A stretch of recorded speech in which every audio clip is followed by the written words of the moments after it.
мен қызың жиналып, орталарың толғанда, ынтымақ пен береке үйірілер сол маңға. Алла болмай ағайын, берік болса бірлік, бақыт байлық береке өзі келер үйіңе, төртеу түгел болғанда.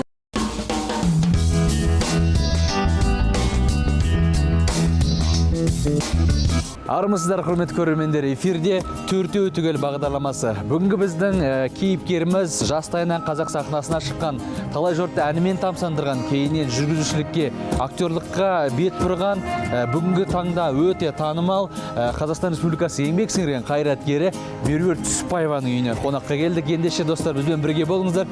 Біз осы көрсетілімді, бүгінгі бағдарламамызды бастаймыз. Кеттік.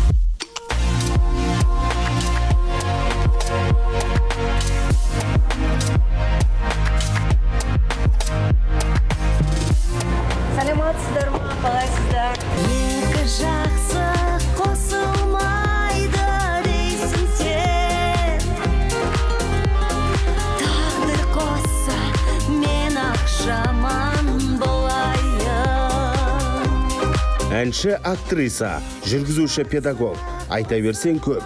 Талантымен талайын тамсандырған Меруерт Түсіпбаева, Павлодар облысы, Баянауыл ауданының тумасы, қасиетті жердің табиғатына тамсанып өскен өнер иесі.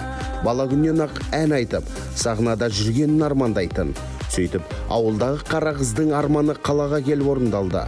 Бүгінде Меруерт Түсіпбаева миллиондаған жанның сүйікті әншісі, еліміздің еңбек сіңірген қайраткер атағының иегері. Сонымен, құрметті достар, төртеу түгел бағдарламасы Меруерт Түсіпбаеваның жаңа шаңырағына келдік. Саламатсыз ба?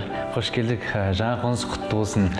Үйіңіздің енді бір көргеннен бірден адамға жылулық сыйлайтын түстер таңдапсыз. Қанша болды көшіп жатқаныңызға? Енді жаңа кедей болсаң көшіп көр деген сөз бар ғой. Сол сияқты өзім қазір өзім екі үйдің ортасында жүрмін. Біраз киім осы жақта жатыр, біраз нәрсе ана жақта жатыр. Осындай бір қауырт шақ болып кетті негізі өзі. Сабақта басталды студенттерде, балам да шетелге кетті, оны шығарып салдым. Одан кейін жаңаға негізі жөндеу жұмысын жасау оңай емес қой әйел адамға. Мен айтамын, мен түске дейін снабженецпін, түстен кейін певицамын деп. Жалпы енді ойдағыдай қылып жатыр ғой өзіңіздің ойыңыздағы? Иә, шүкір, өте разымын, шүкір. Қазір енді толық жиһаз қойылған жоқ, өзіңіз көріп отырсыз.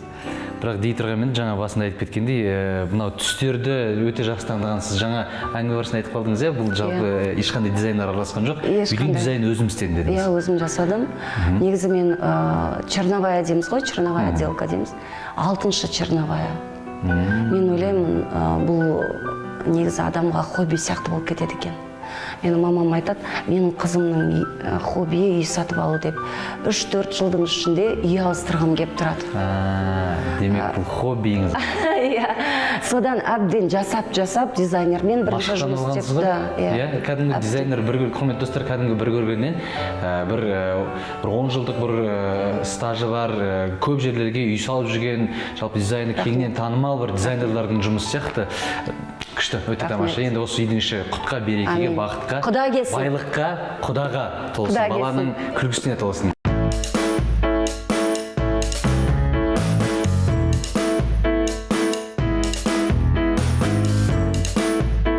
Енді Меруерт ханым, сіз енді кезінде жас буын болып шықтыңыздар.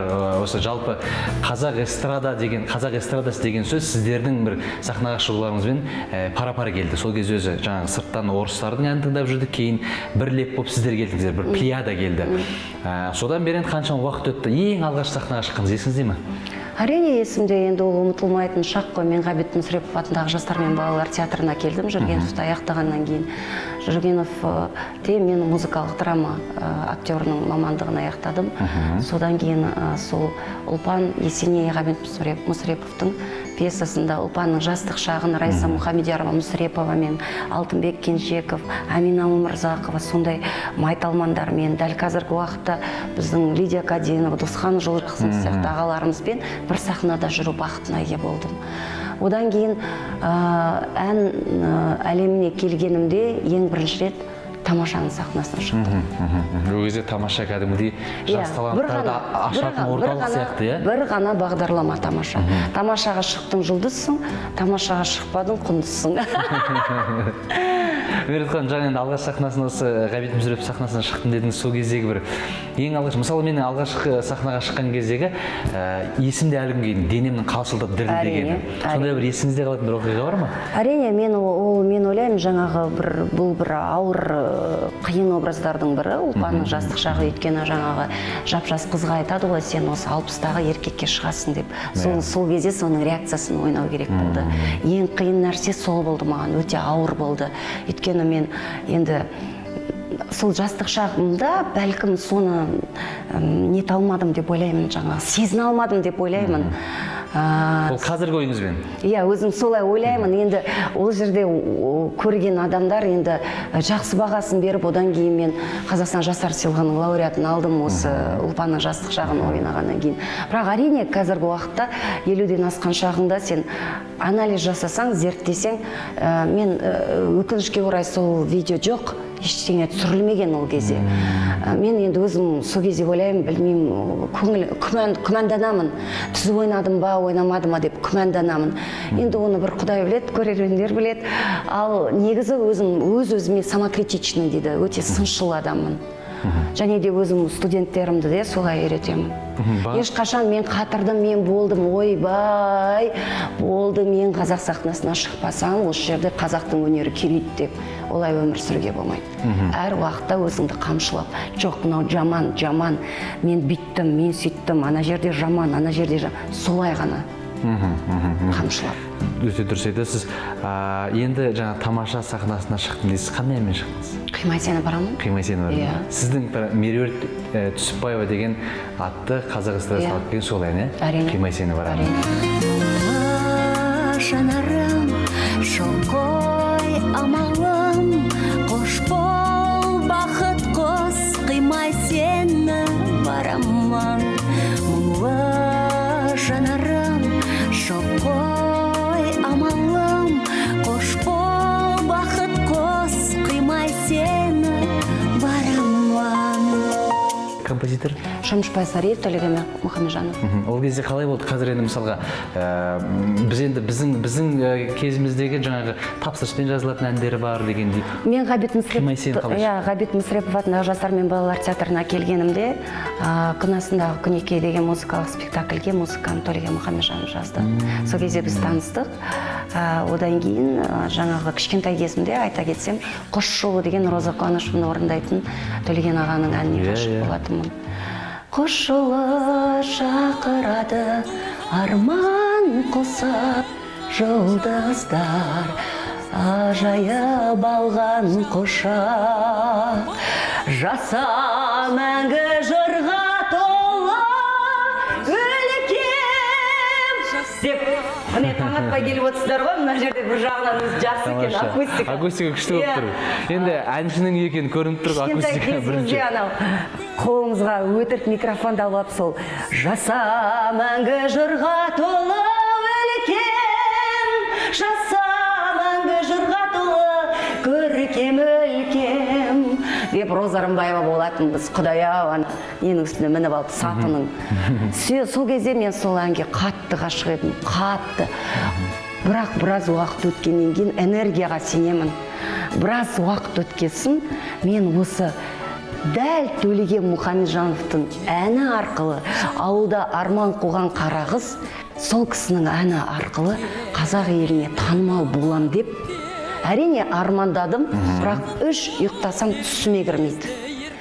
Дәл сол композитордың өзім ғашық болған әннің композиторымен танысып, танысам, бірге жұмыс істеймін. сол кісінің әні арқылы қалың жұртшылыққа танымал болды.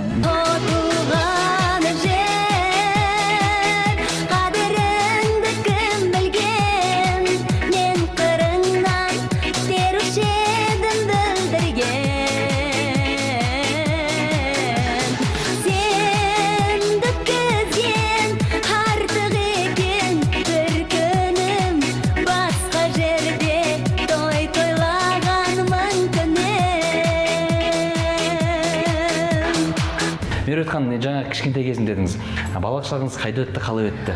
Үйде қанша өстіңіздер? Иә, біз үлкен отбасында өстік. Менің анам ұстаз, әкем мәдениет саласында жұмыс жасады. Мен Баянауыл ауданы, Павлодар облысы. Ол дәл сол кезде Южный деген совхозда дүниеге келдім, өстім. Содан кейін 8-ші сыныптан кейін арман қуып қалаға кеттім. 8-ші сыныпта? Өзіңіз кеттіңіз? Жоқ. Анам мен әкем музыкалық колледжға түстім. Ол кісілер ауылда қалды? Иә, ауылда қалды. 8-ші сыныптан. Жалпы үйде қанша өстіңіздер? Мен айтпай-ақ қояйын. Негізі, өйткені айтады ғой, қазақ баланың санын айтпайды дейді. Сол үшін негізі көп балалы отбасында өстік. Бірақ енді 8-ші сыныпта қалай қыз баланы сонау Баянауылдан мегаполис Алматыға оқуға жіберу? Ол кімнің инициатива, кімнен болды? Ол инициатива, мен бірінші Алматыға келген жоқпын, мен Екібастұз қаласына келдім.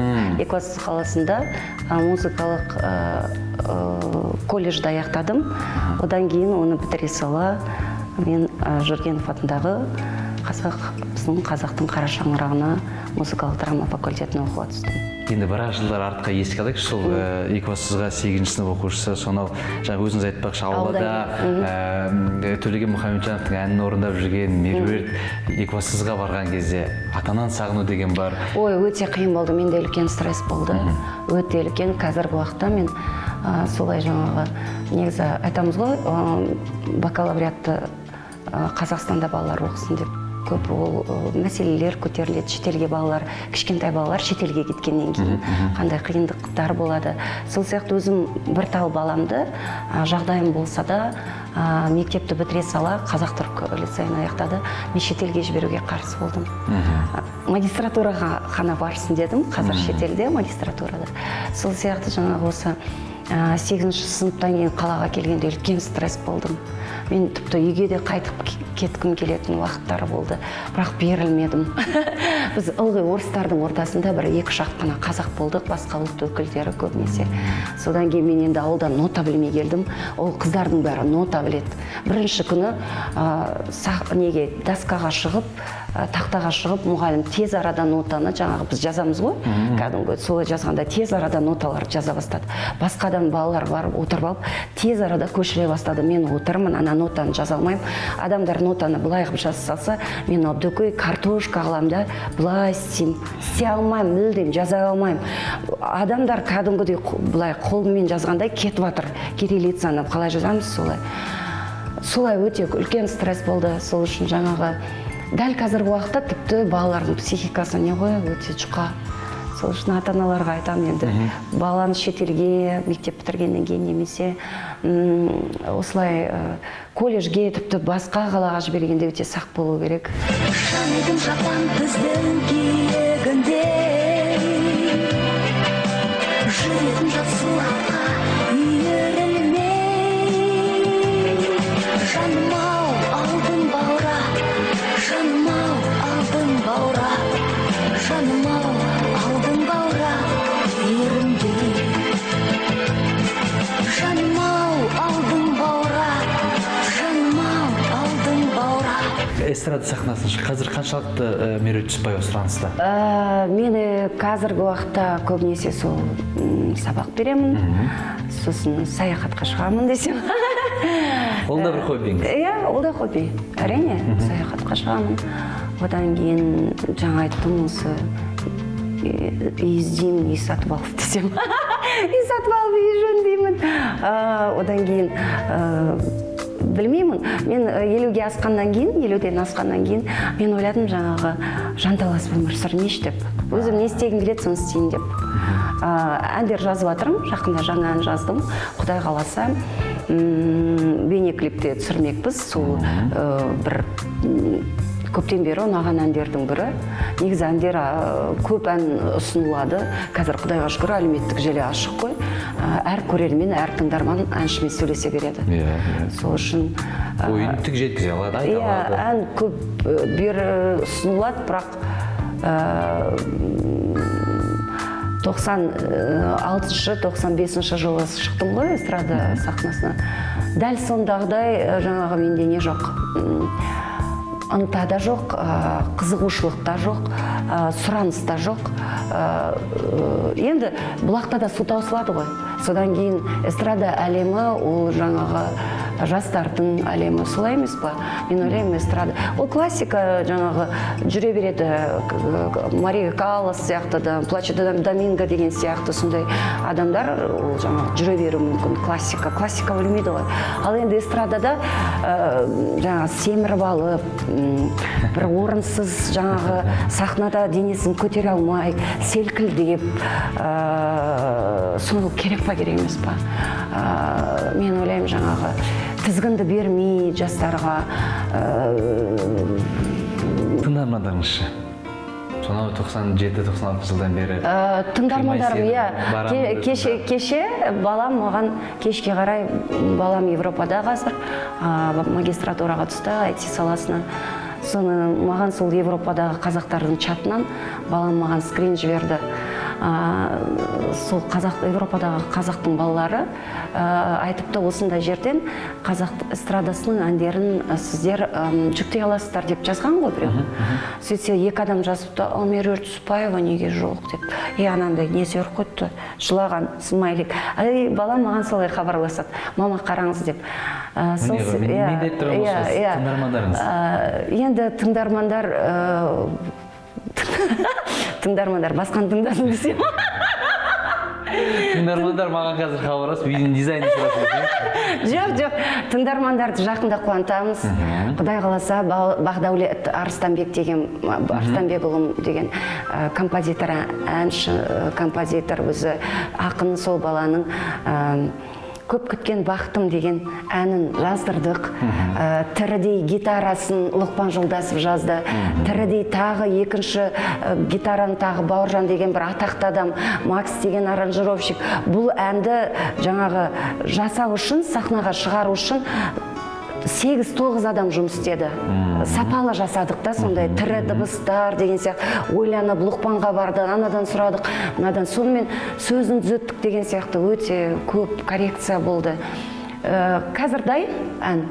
Енді осы сіздердің көріп отқан осы шаңырақтарыңызды, міне біраз жиһазда көріп жатсыздар ғой, біраз жиһаз бар, біраз жиһаз жоқ. Біраз жиһаз әне коробкада тұр. Оның көрерменнен неге жасырамыз? Әне тұр барлық коробка. Осыны орнына келтіріп алғаннан кейін бәрін клип түсіреміз, міндетті түрде. Ал, көптен бері концерт бермегенбіз, концерт берейік енді.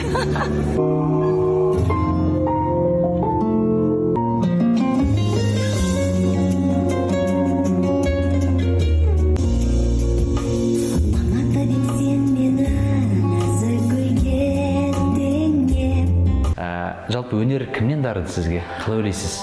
Өнер әкемнен дарыды. Әкем баян тартады, домбыра шертеді, ән айтады, дауысы сондай керемет, талантты адам. Негізі өнер саласында болған, өмір бойы ауылдың деңгейінде, бәлкім енді Алматыға келсе, Нұрғали Нүсіпжанов ағамыздың жанында жүрерім еді. Бірақ енді тағдыры солай болған.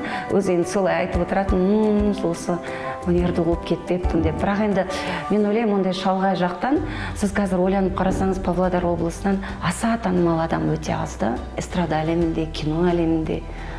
Бұлай жақсылап, бұлай саралап қарасаңыз. Скриптонит. Жастарды, кейінгі қазір заман. Осы қазақтың бұлай несінде ол Иманбек, скриптонит, олар енді тіпті бөлек деңгейдегі, бөлек биік деңгейдегі және бөлек саладағы адамдар ғой, өнер болғанмен басқа тармағында. Ал енді бұлай эстраданы алсаңыз, Шымкентті салыстырыңыз, Ақтауды салыстырыңыз, Қызылорданы салыстырыңыз және Павлодар облысын салыстырыңыз. Шоу, кино, жаңағы осы эстрада әлемін салыстырып көріңіз. Негізі былай қарасаңыз, менен басқа адам жоқ. Ол неге? Өйткені бізде сол шалғайдан келу өте қиын. Енді Шымкенттен келе саласың ғой, келесің, кетесің, келесің, болмаса кетесің, қайттан қайтып келесің деген сияқты. Бізде ана жақтан жеткенше, сонымен бұл жақтың біздің адамдар өте суық және тік мінезді ғой. Тік мінезді. Оған жаңа тік мінезімізге біздің табиғатпен өскен ортамыз сол. Біз басқа ұлт өкілдерінің, орыстардың ортасында өстік. Сол үшін біз тік мінездіміз. Біз анандай тігісін жаттықтыра алмаймыз да, былай. Деп өзі соған қалай бар солай айтамыз. Иә, үйреніп жүрмін соған. Қашан сондай болатынымды білмеймін. Әсіресе оңтүстікте өмір сүргеннен дейсіз. Иә, үйреніп жүрмін.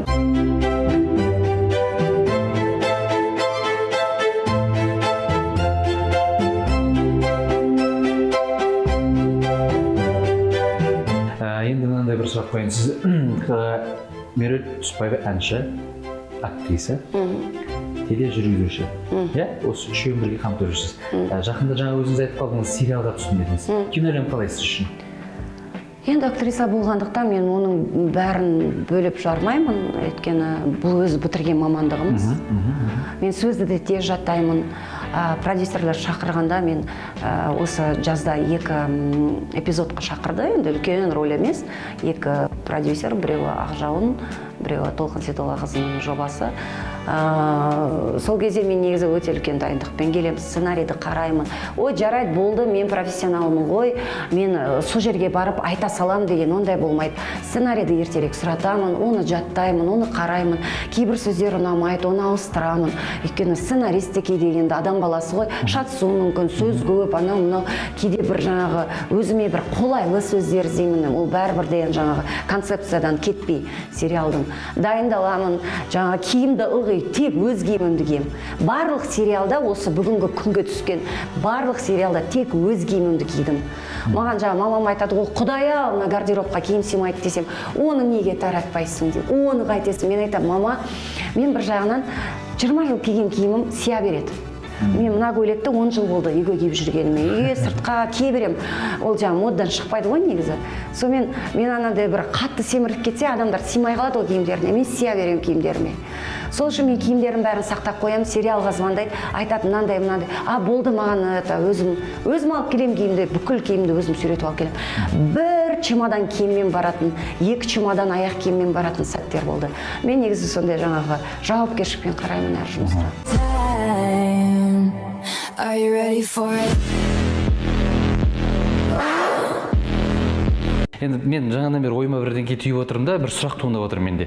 Осы сізді осындай энергия беретін, алға сүйреп жүретін, әрқашан позитивте жүретін не нәрсе бар сізде? Не түрткі? Иә, менде 2 мотиватор бар өмірде. 2 мотиватор, ол менің қазір 78 жасқа келген анам, мені тәрбиелеп өсірген, анам, анашым, одан кейін балам. Мен кейде бұрын жаңа балам кішкентай кезде келе салатынымда бір ғана айтатын сөзім, балам, мен асығыспын, болды, былай қарай, мына баланы алыңдар, болды, мен асығыспын деп. Солай негізі өмірім өткен екен. Сол үшін кейде баламнан кешірім сұраймын. Өміріміз шынында да жанталаспен өтті. Бірақ балама кейде айтамын, балам, егер сен үйде отырған ананы көргің келсе, онда бәлкім дәл бүгінгі күні сенің материалдық жағдайың сәл төменірек болатын беді. Менің балам Австралия мен Япониядан басқа барлық мемлекеттерді аралаған бала, 21 жаста 4 тілді меңгерген. Сол үшін мен айтам, балам, медальдің 2 жағы болады. Мен да, сенің жаныңда отыра алмадым, бәлкім сен ауырған кезде саған жаңағы су беріп, дәрі беріп жаныңда отыра алмаған шығармын. Ол үшін кінәлімін, бірақ өнер адамының өмірі ол бәйге, жанталас. Өнер адамы түгілі қазір мен қараймын басқа елдерге де, тіпті жай бір визажист немесе тағы бір бухгалтер, бір андай енді өнер адамдары бір ылғи көзге көрініп жүретін адамдар ғой. Біз тіпті жаңағы босаңсып, бір тізгінді жіберуге тіпті мүмкіндігіміз жоқ. Ал енді мынандай сабырлы бір мамандықтың иелерінің өзі қазір ат үстінде жүреді, өзі заман сондай. Сол үшін балама кейде айтам, балама айтады, мама, сен осындай кезеңдерде жанымда болмадым деген сияқты өкпе назын айтады есейген кезінде. Бірақ мен айтам, балам, ол менің өмірімнің талабы сондай болды деймін. Әркімнің өзінің енді бұл дүниеге келгендегі өзінің бір парызы, миссиясы бар. Иә, өзіңіз айтпақшы, жаңағында егер де мен сондай жұмыс атқармасам, бүгінгідей жағдай болмайды деген нәрсе. Қамшының 2 ұшы бар. 2 ұшы бар. Жапырақтар түсіп жатыр, жауып жер бетін, үмітімде кейде үзілген, көз алдымнан